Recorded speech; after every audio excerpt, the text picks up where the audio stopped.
All right, pop quiz time. In any major city in the United States, what is the largest emitter of carbon emissions?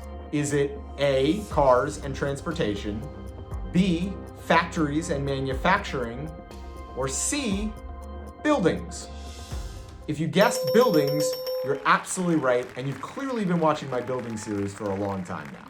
Everybody thinks that the electric car is going to save the planet. And it is a wonderful invention, don't get me wrong, but if you actually look at the data, almost 2/3 of carbon emissions in almost every major city in the United States are coming from how buildings operate. And it kind of makes sense when you think about it.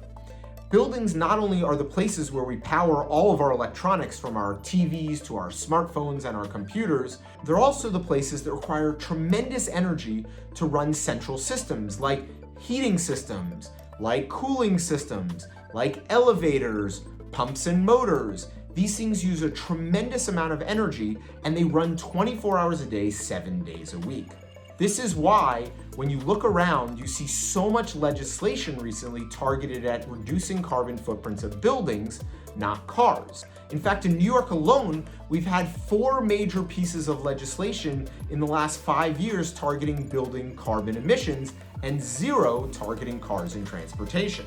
And the reason this legislation is happening now is not only because the vast majority of carbon is coming from buildings, but they're also the lowest hanging fruit for reducing carbon emissions because most buildings are running incredibly inefficiently.